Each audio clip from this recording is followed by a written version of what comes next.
You're listening to the Worlding Podcast, where we explore the relationship of how we are both shaping and being shaped by our surroundings.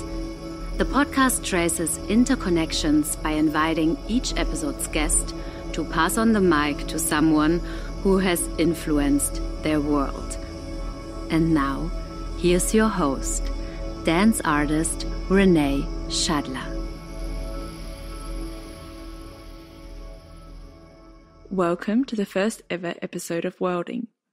I'm Renee Schadler, a choreographer, dancer, and environmental researcher based in Berlin, and I'm excited to be guiding you through a new podcast, which is a creative exploration of what worlding could be.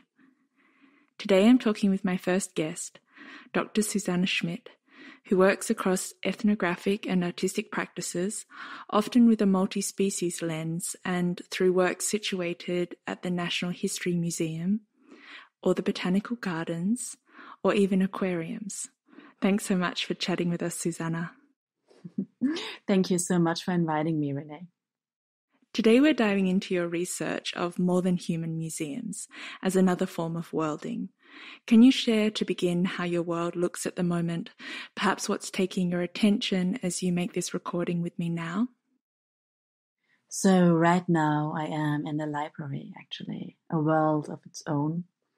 And I am surrounded by a lot of old books that are bound in leather, actually.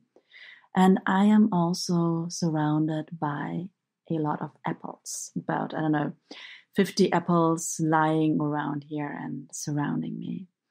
And that is because I am working on a project that I am doing together with two collaborators, Kat Petroschkat, who is also an artist, and a researcher and illustrator, Raquel Rodriguez. And we are preparing an intervention for the Urban Tree Festival in London. And we are going to invite people to do picnics with and for apple trees. And that's why I'm surrounded here by a lot of apples and actually a very lovely mix of smells around me. And I also have a small proposition for our listeners to arrive here in our little world, our bubble that we created, our life world, for the moment, for the time that we share here together. And I would just ask that for a moment we extend our hand or any other limb and just touch an object, a thing that's close, and bring that towards us and bring it really close to our nose and just smell it. And by smelling, of course, we are breathing in really deep. So we're also taking in not just the smell of, well, in my case, it's a book. It's a really sad book about a dog and Christmas. But we're also taking in, of course, the object, the whole room, all the particles that are in the air. And by that, a lot of the whole material of the world around us, the situation, comes into our bodies. That's a beautiful proposition. I actually have a hand cream with me and I'm smelling the outside of the hand cream, so the plastic.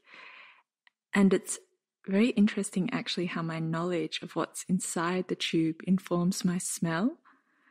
I want to explain the smell like a form of luxury and care, which I find actually very interesting at this current moment in the pandemic when we wash our hands so much, and that this cream provides moisture for my skin.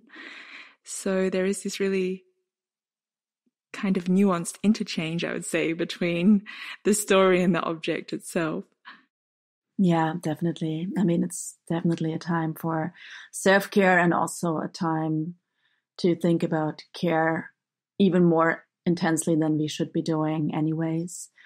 And I really like how becoming conscientious of that, becoming aware of that is really mediated by a thing that you draw close to you. Yeah, and at the same time, you're talking about it, narrating it, story about the hand cream, the way that it feels, the fact that it's also surrounded and made by plastic, all comes together, and yeah, really an encounter that you just had.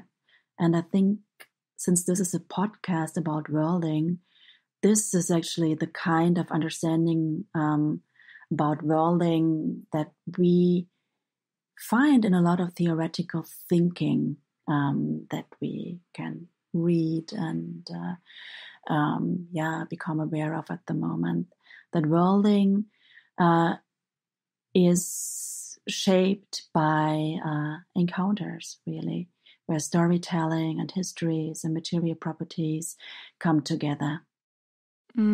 Absolutely. I actually came to the term of worlding in 2015 when I was on an artistic residency in Iceland, and I went there actually quite overwhelmed. Beforehand, I was making a lot of work, and I was very interested in the subconscious interactions between strangers in public spaces. But actually, I got to the point where I made so much work, I was feeling a little bit burnt out. So I went to Iceland to remove myself from the world. And it was through this residency and spending 1 month in companionship with the Snæfellsjökull, which is an active volcano that was actually in the backyard of where I was staying. It had a glacier on top, which for me was absolutely mind-blowing, that you could have this very molten, active lava covered by this solid rock, covered by this ice that never actually melted. Like, there is this slow process of some parts of the glacier melting, but throughout history, recent history that is, this glacier has not completely melted. And on top of that, you had this snow, which had a very, shifting lifespan, if you like. It was lasting perhaps a few days or weeks, depending on the depth of where it was situated. So it was through this process of connecting with these organic time spans and the time spans of the more than human I was living alongside that I began to world, as I call it, by connecting with these timescales and really finding myself in the present. Yeah, that's so evocative, and I can see how you think about worlding as something that really is a process, as a verb, right? Something that unfolds over time. I come to worlding from quite a different perspective, actually, or originally, that is, at least. I come to worlding from the perspective of people, humans, who build and create worlds and know that they do so.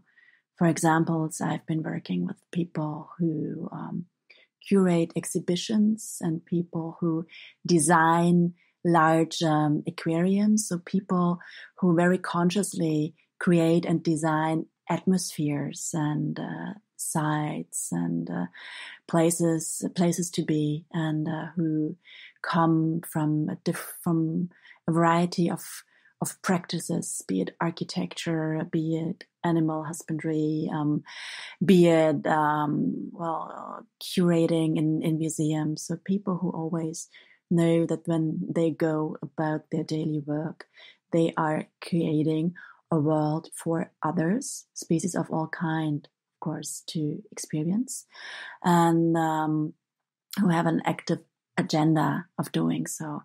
Then, of course, what happens at these worlds become appropriated in all kinds of ways, and of course, it then becomes very open and messy and emergent again.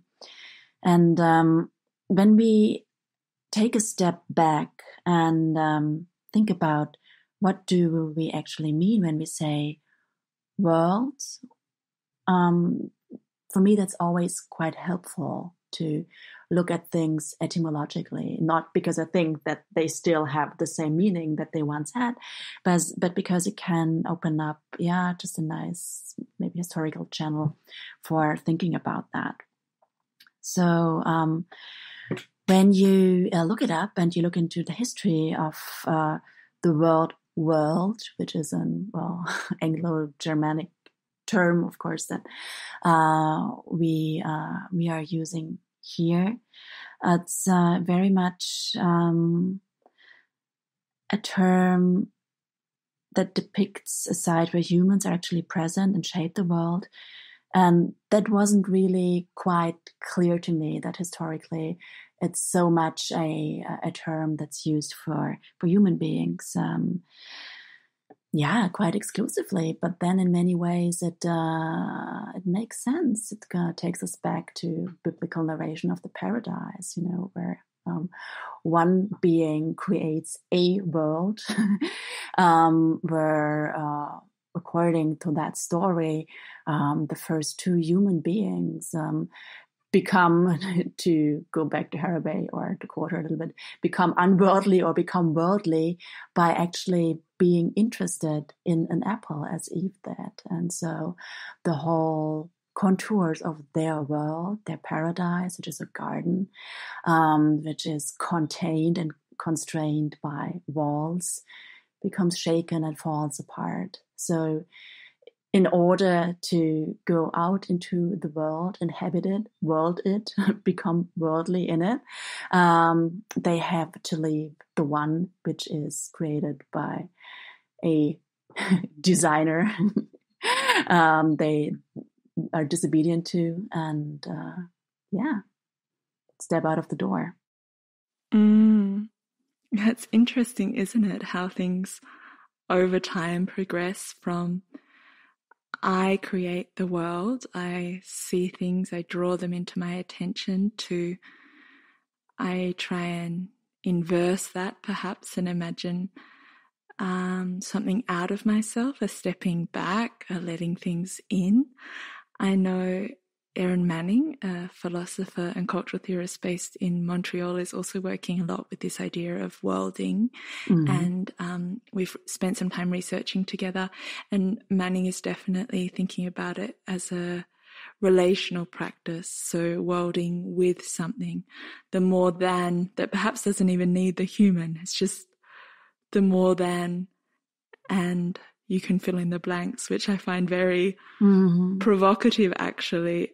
But at the same time, I absolutely hear what you're saying. There is a human agent in that story, and that human agent is myself using words on a podcast to articulate it. So I think that paradigm is really interesting. It's a knot, it's something to unravel, which is exciting in lots of ways. Absolutely, yeah. And I think what's interesting here is that, absolutely, according to Erin Manning and also to Donna Haraway, worlding is a relational practice. It's a becoming. It's something that, happens out of doing things through movement and words and so on and so on. And I think there's this interesting friction between a world as something that is contained and constrained, something that you can draw on a map, something that you can draw a circle around, or a square like a garden, or a library, or a museum. And then that movement where suddenly those walls become, breathable and more porous, and actually through worlding differently, you can leave those institutions behind, maybe. Becoming with, thinking with, absolutely.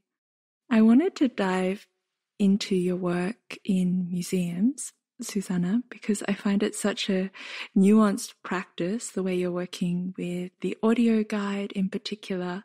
Could you talk us through what that practice is for you and how you go about creating spaces that perhaps allow in or sensitize listeners to the more than ...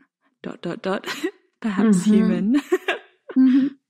So my work with museums always happens in collaboration the work that we are talking about now has happened in collaboration with dancer and choreographer Laurie Young. And I think what attracted the two of us to the museum world, because we talk about the museum world the same way that we talk about the art world and the fashion world, and that it itself is already quite telling.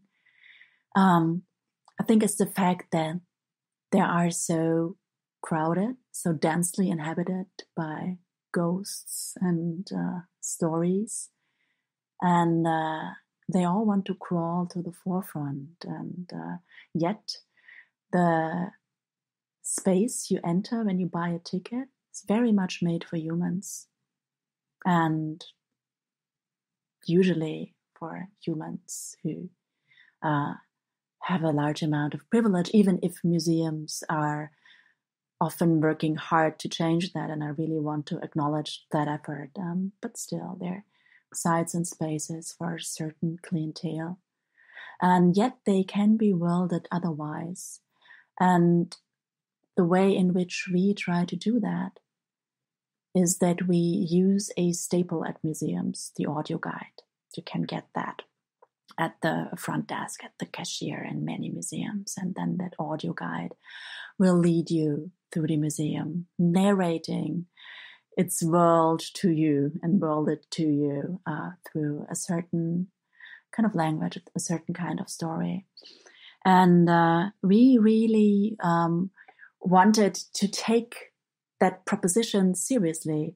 And as an anthropologist, I have to say that I always like to use and work with things that are already deeply ingrained in the everyday life of people, really use something that is already meaningful for people, and then shift it in a way that an opening can be created, and you can look at what surrounds you and smell at what surrounds you and dream about what surrounds you differently. So that is very much reminding me of what Anat Singh calls the arts of noticing. And as artists, creative practitioners, and animals that we are, our first and foremost instrument of research really is our bodily perception. And I think we very often forget that. So in our audio walks, we try to address the fact that at the museum we are moving along a string of encounters as bodily beings, and even if the space around us seems to be untouched, we still modulate it as we go all of the time. And this is what we really try to draw attention to with the audio walks. And that's kind of the baseline, kind of the heartbeat below it. And trying to bring people into the kind of bodily presence that really enables you to notice something, and to consciously and in an embodied way orient yourself towards what you are actually being shown and what you are actually being told. And then we twist and retell the stories, reconnect the things, re-choreograph the architecture, the things that make you move in certain ways. That's what we do. I find that so interesting also, the way that the whole body is engaged. I know often when we think about an audio walk, we think about the ears for hearing, but actually there are vibrations within speakers that also draw us to certain parts of the room, or there are certain lights that call us to a cozy corner. So I find that very interesting, that actually when you begin to let yourself be worlded, you realize that whatever I am in contact with is actually in contact with me.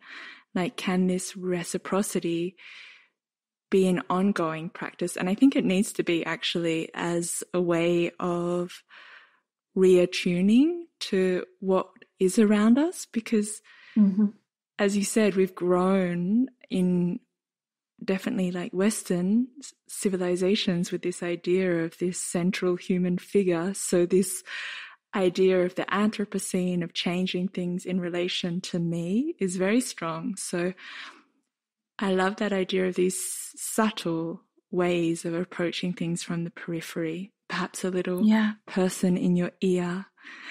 I did have a wonderful privilege of being able to hear some excerpts of this recording. Could you lead us in, Susanne? Yes, absolutely. What you are listening to now is a piece that's called Stand at a Pulse, and we've created it while in residency at the Australian Museum in Sydney. And the Australian Museum in Sydney is interesting in so many ways. I think it's the oldest, at the time also largest museum of natural history in the Southern Hemisphere. It's, of course, deeply embedded within the history of colonial extraction and exploitation that addressed all kinds of bodies very asymmetrically. And in the piece, we are talking about the museum as a body, and it's very much about people becoming aware of the architecture of the space, of its breathing, along its air condition, its windpipes, its windows, of its heartbeat, of what's actually beneath our ground, from the parking lot that used to be there to the original lands that it actually stands on. And it's a piece that also maybe makes us wonder what we lose in terms of movements, small movements, large movements, if we lose species, more than human animal species. So yeah, please go ahead.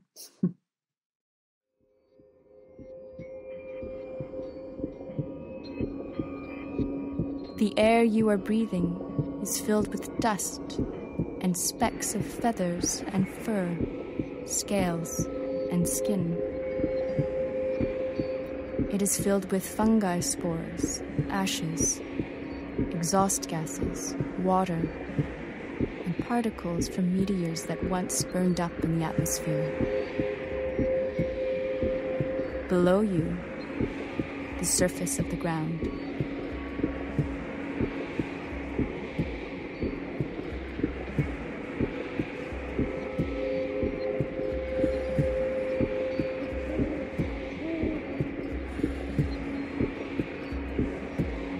As you walk in this circle, you too are leaving traces of dust and movement. How many organisms have tread this space?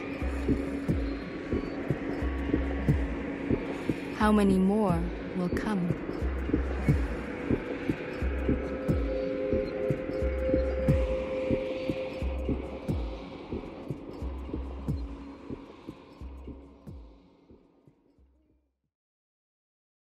This snippet that you heard of, which is part of Send Out a Pulse, the amazing sound design has been done by Trevor Brown. And he's a field recordist, sound artist and composer.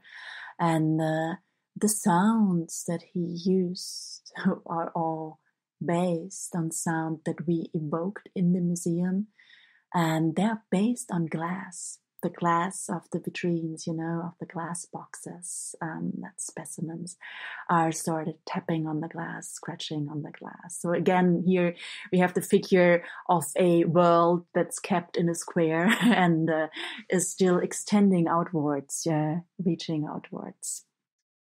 A lot of us are currently in our homes due to the corona pandemic, and some museums in different countries are closed. Could you talk a little bit about how we could perhaps experience a more than human museum in our homes? Is there a way that we can think of our home like a museum? I know right now I'm surrounded by some plants. I don't think I have any creatures in my house, but of course there are probably some passed away ants under the floorboards or some spiders in the corners.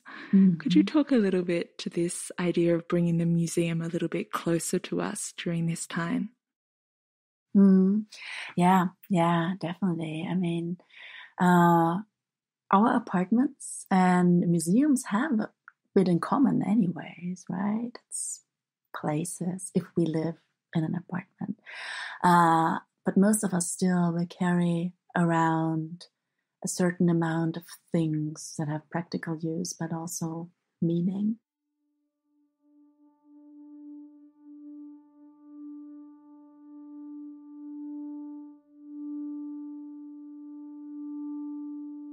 So when I look around again and I have the apples and then I have the books, then I can think of this place as a museum of unread stories, for example. And I think this is actually quite a nice proposition to think about to a complete stranger who doesn't know what an apartment is and who only knows what a museum is. The question, what would this place be a museum about? So, as we discussed earlier, I'm thinking about museums through the practice of the guided tour. So I look around here and I see the books and I see shelves and I see apples and walls. And I have to say that this place is completely made of trees. Not completely, but very much so. The shelves are made of wood and the books are made of paper. And there are actually some lights, some lamps on the ceiling. And when I turn the lights on, depending on how your energy is being produced, but that's also because of fossilized trees and many other life forms. Fossilized trees, fossilized fern, fossilized birds, algae, you name it. So I am already in a very much more than human space as soon as I turn the lights on. So let's think about how can I offer a guided tour just to keep playing with the thought right now. How can I offer a guided tour for animals that like to eat trees? Certain bugs, for example. You know, then I can introduce them to different books and say this is from the 19th century and this is actually mostly made of oak trees and this might not be so relevant to you because it's been chemically treated, but this might be more relevant because it's been made with a certain kind of glue, kind of made of, animal bones, which was the actual practice for quite a long time. So yeah, could totally imagine a guided tour through the library for book and tree and paper eating bugs. I'm not sure that that's not what's actually already happening in the background. So it's very much actually a way of storing a place and telling different stories about it and bringing forth different material properties, different histories of the material, and different and diverse tastes. Yeah. And, what I think is really important in a museum is always the cafeteria. So after my guided tour, I think what definitely needs to be there is a museum cafeteria for the kind of species that I've been offering the museum visit to. Yeah. And if, again, we look around here in this room made of trees, made of a forest, any museum you visit and any apartment you visit is already a museum about the Anthropocene. You can just look around and, smell and listen and then close your eyes and think about what kinds of sounds are there. What kinds of sounds wouldn't be here if we would not live in the age of the Anthropocene.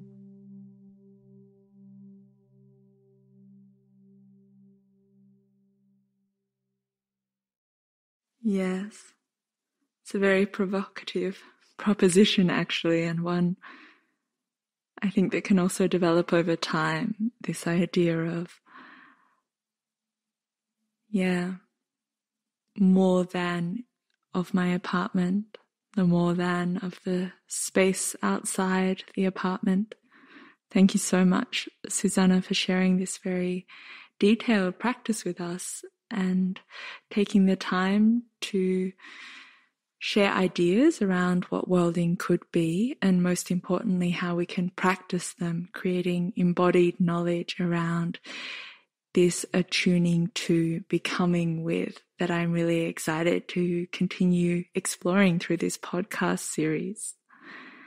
As part of this series, we're actually passing on the microphone to the next speaker, a little bit like a string figure, again, inspired by Donna Haraway and her writings.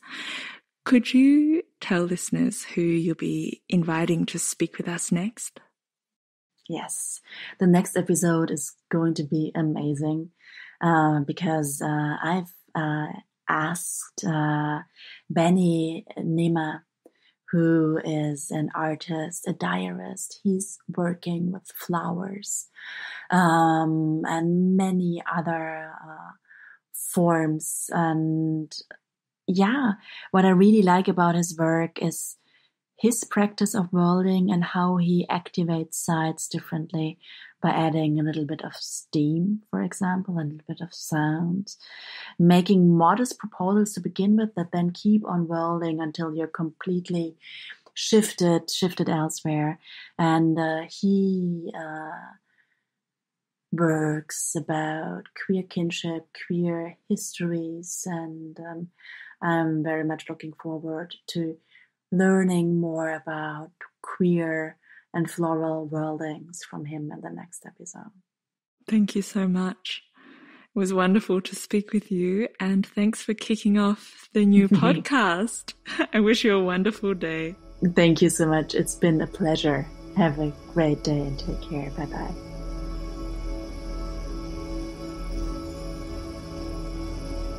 Thank you for listening to the Worlding Podcast. Gefördert durch die Beauftragte der Bundesregierung für Kultur und Medien im Programm Neustart Kultur. Hilfsprogramm des Tanzen des Dachverband Tanz Deutschland.